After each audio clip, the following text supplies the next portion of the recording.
Nuestra Señora del Encuentro con Dios, Canal 27, el canal católico de Arequipa, presenta La Voz del Pastor.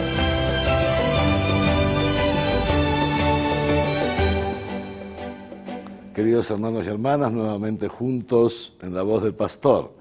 Como recordarán, la semana pasada hablamos de este deseo de Dios que tiene todo ser humano, un deseo que Dios ha puesto en nuestro propio corazón al momento de crearnos, porque Dios nos ha creado para Él, y como decía San Agustín, nuestro corazón andará siempre inquieto hasta que no podamos descansar en Dios, descansar en la contemplación, en la vida en comunión con Dios.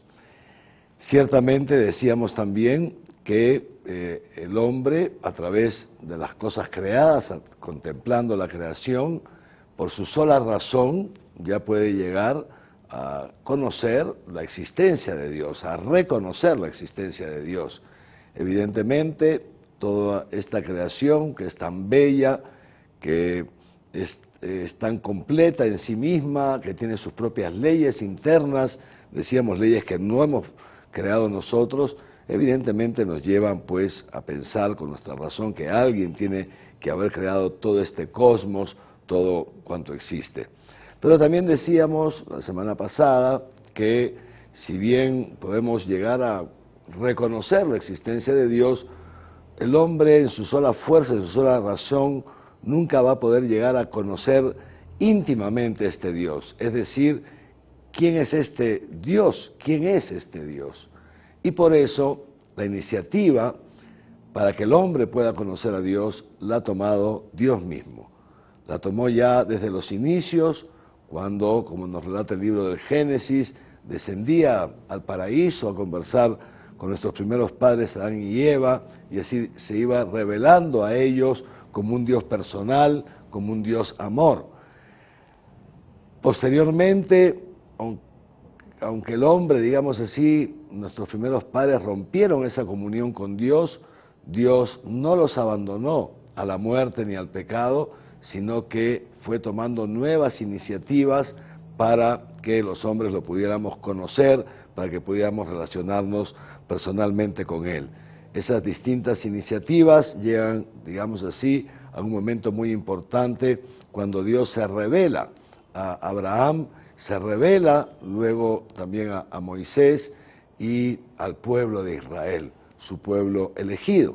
Dios actúa a lo largo de los siglos en favor del pueblo de Israel, y aunque el pueblo de Israel no fue siempre fiel, como tampoco nosotros somos siempre fieles, Dios sí se mantuvo fiel a sus promesas y envió a su Hijo único al mundo, nuestro Señor Jesús, en quien Dios se ha revelado plenamente a los hombres.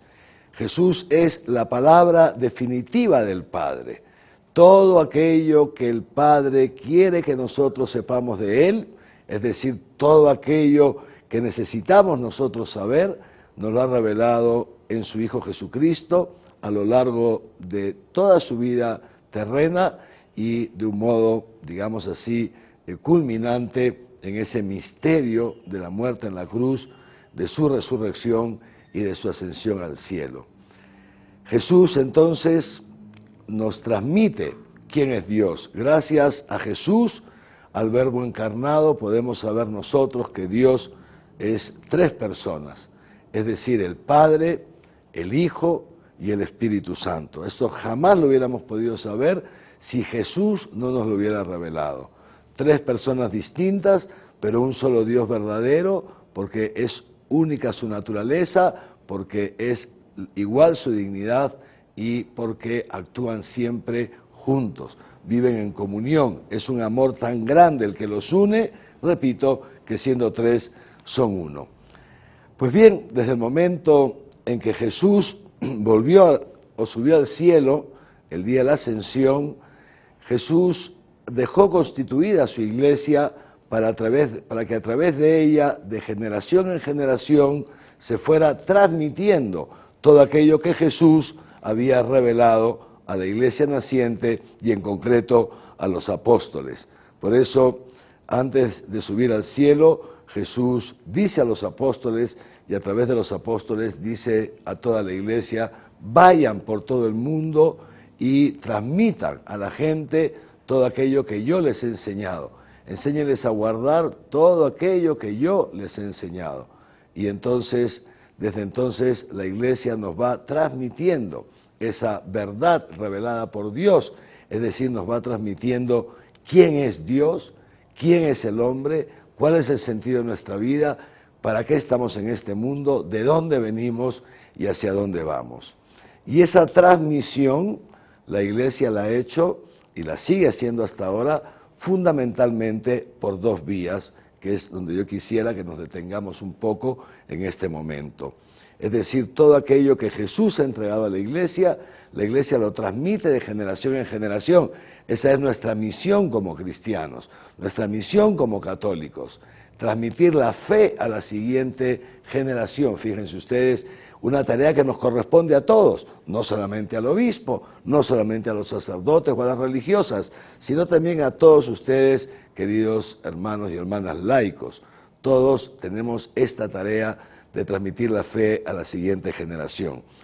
Y repito, entonces el contenido de nuestra fe está fundamentalmente transmitido por dos vías. Por un lado, la predicación oral.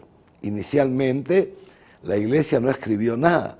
Inicialmente, los apóstoles se dedicaron a transmitir de un modo oral aquello que ellos habían recibido directamente de Jesús.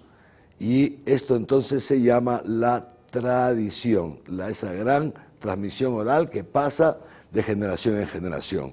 Pero muy poco tiempo después de la ascensión de Jesús al cielo y de los inicios de la vida de la iglesia, también la iglesia, inspirada por el Espíritu Santo, comenzó a poner por escrito algo de lo que ella había recibido del Señor. Y es así como surgen los evangelios, los 4 evangelios que nosotros conocemos. Luego surgen las cartas, por ejemplo, estas cartas tan famosas, las cartas del apóstol San Pablo, aquellas de San Pedro, las de Judas, no Judas el Iscariote, no el que traicionó al Señor, ¿no es cierto? Y las cartas de San Juan, por ejemplo, pero también libros como los Hechos de los Apóstoles o el Apocalipsis. Entonces nos encontramos por un lado con la tradición oral y por otro lado con la tradición, digamos así, escrita, que está contenida fundamentalmente en las Sagradas Escrituras. Pues bien, de esta manera la Iglesia va transmitiendo lo que se llama, fíjense ustedes, el depósito de la fe. ¿Qué es el depósito de la fe? El depósito de la fe contiene las verdades que Dios ha revelado a los hombres a lo largo de los siglos y de un modo ya definitivo en su Hijo, en nuestro Señor Jesucristo. Este depósito de la fe, Jesús lo entregó a los apóstoles y desde entonces los apóstoles lo van pasando a las siguientes generaciones. Y es tarea nuestra, justamente, de los obispos, el custodiar este depósito de la fe, el custodiar los contenidos de nuestra fe y el promover que sean transmitidos fielmente a la siguiente generación. Ojo, que esto no significa que los obispos seamos los únicos responsables del depósito de la fe, no. El depósito de la fe ha sido entregado a toda la Iglesia, o sea, también a los sacerdotes, también a las religiosas, también a ustedes, queridos hermanos laicos. La fuente es la misma, es nuestro Señor Jesús, pero los modos de transmisión pueden ir variando, como decíamos hace un momento, sea por la vía escrita de la Biblia o sea por la vía oral de la tradición. Ahora, muy bien, decíamos ya hace un par de semanas que las Sagradas Escrituras, ya incluyendo el Antiguo Testamento, escrito entonces antes de la vida de Jesús, pero el Antiguo Testamento y el Nuevo Testamento, que en conjunto están compuestos por 72 libros, 45 el Antiguo Testamento, 27 el Nuevo Testamento, estos 72 libros no han sido escritos por Dios, pero han sido escritos bajo inspiración divina, es decir, movidos por el Espíritu Santo. Autores humanos han escrito aquello y solo aquello que Dios quería que sea escrito. Dios mismo ha inspirado las Sagradas Escrituras. Y por eso esas Sagradas Escrituras deben ser interpretadas con el mismo espíritu en el que fueron escritas. En consecuencia, fíjense qué interesante, el intérprete auténtico y autorizado, el único intérprete auténtico y autorizado, intérprete oficial, podríamos decir, de las Sagradas Escrituras, así como de la tradición oral de la Iglesia, es lo que se llama el magisterio. El magisterio que está compuesto por el magisterio del Papa, o el magisterio de todos los obispos cuando están reunidos en un concilio. Eso se llama el magisterio universal, es el magisterio universal que se hace para toda la Iglesia universal.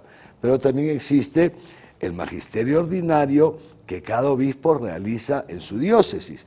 Por eso es tan importante, por ejemplo, el participar en las celebraciones, el escuchar la predicación que nos hacen nuestros obispos en nuestras respectivas diócesis o arquidiócesis. ¿Por qué? Porque entonces el obispo nos está dando la interpretación auténtica del depósito de la fe, del contenido de nuestra fe. Esto, fíjense qué bonito lo dice el número 85 del Catecismo. Espero que todos estén con su catecismo a la mano, ¿no es cierto? Y lo sigamos juntos.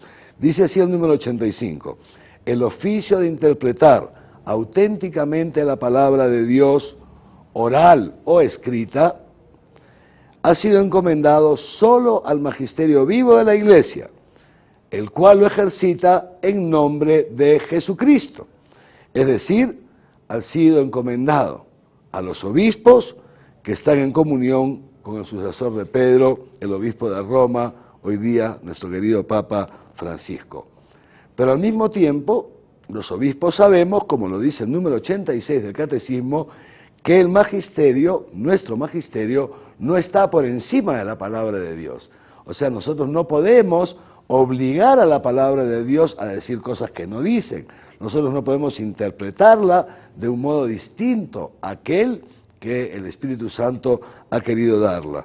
Entonces, fíjense lo que dice el número 86, el magisterio no está por encima de la palabra de Dios, sino que está a su servicio para enseñar únicamente lo transmitido, pues por mandato divino y con asistencia del Espíritu Santo, nosotros los obispos tenemos esa tarea de escuchar devotamente el contenido de nuestra fe, custodiarlo celosamente y explicarlo fielmente. Y de esa manera sacamos del depósito de la fe todo aquello que Dios nos ha revelado y que es digno entonces de ser creído.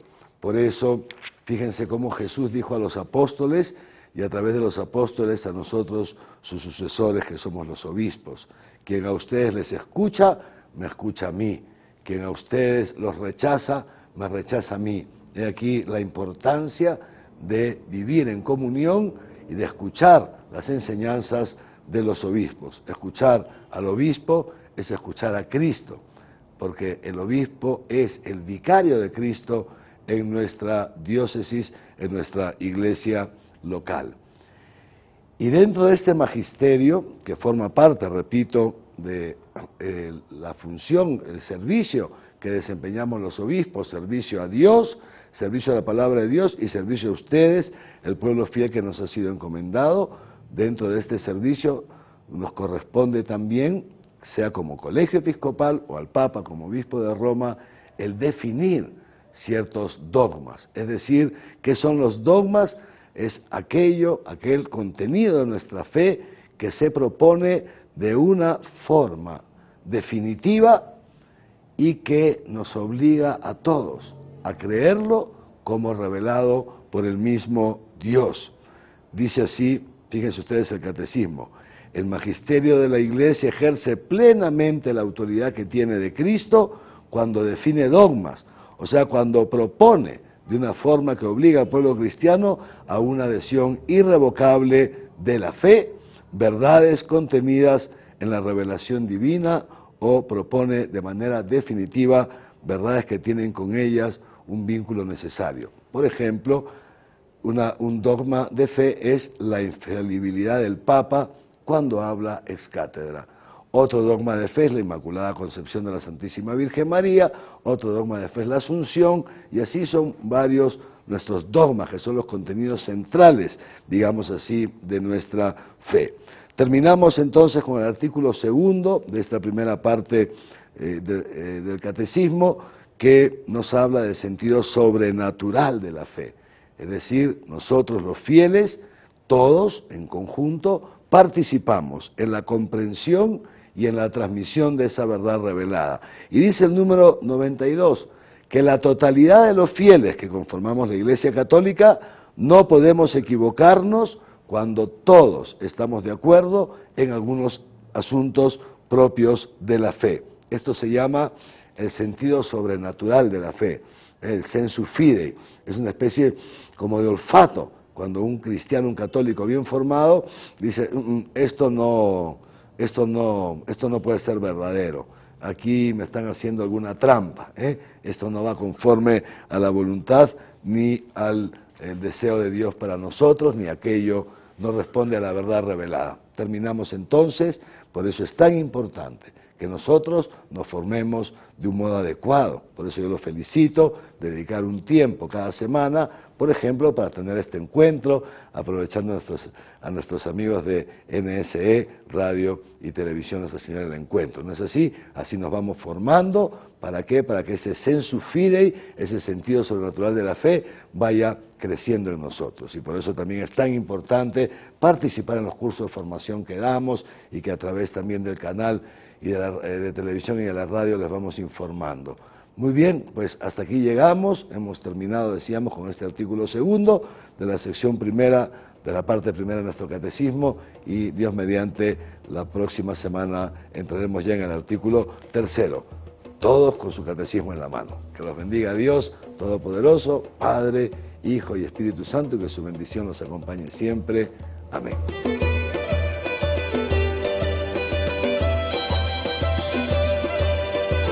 Nuestra Señora del Encuentro con Dios, Canal 27, el canal católico de Arequipa, presentó